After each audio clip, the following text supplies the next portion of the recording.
கத்தர் பாதுகாத்து இந்த 3வது மாசத்துக்குள்ள கத்தர் உங்களையும் என்னையும் கால் எடுத்து வைக்க கத்தர் கிருபை செய்திருக்கிறாரு. இந்த 2வது மாசத்துல உங்களுக்கு எல்லா ஆபத்துகள்லையும் கத்தர் பாதுகாத்தாரு. இன்னும் அநேக தேவைகள் உங்க வாழ்க்கையில சந்திக்கப்படாம இருக்கலாம்.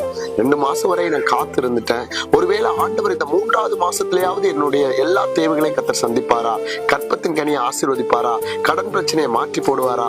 ஒருவேளை என்னுடைய தேவைகள் எல்லாவற்றையும் ஆசீர்வதிப்பாரான்னு நீங்க பாருங்க. ஒருவேளை சோர்ந்து போயிருக்கலாம், ஒருவேளை கவலையோட இந்த வார்த்தைகளை பார்த்துட்டு இருக்கலாம். இந்த காலை வேளையில கர்த்தர் உங்களுக்கு சொல்லுகிற வார்த்தை பாருங்க. மீகாக்கு எழுதின புஸ்தகம் 2வது அதிகாரம் 7வது வசனம். எல்லாரும் வேதத்தை எடுத்து படிங்க.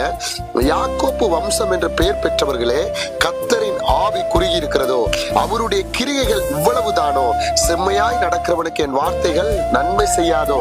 பாருங்க, ஒருவேளை நம்முடைய வழிகள் தவறா இருந்தா இந்த 2 மாசம் வரை ஆசீர்வாதம் தடைப்பட்டு இருக்கும்.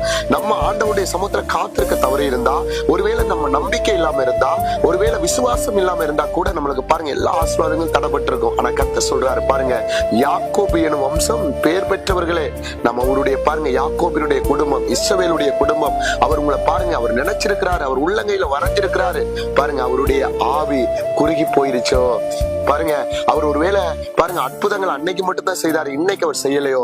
நீங்க எவ்வளவு விசுவாசத்தோட காத்திருந்து இந்த வார்த்தைகள் இந்த காலை வேளையில பார்த்துட்டு இருக்கிறீங்களோ, கர்த்தர் இந்த மார்ச் மாசத்துல கர்த்தர் செய்ய வல்லமை உள்ளவர். பாருங்க, நீங்க சோர்ந்து போகாதீங்க.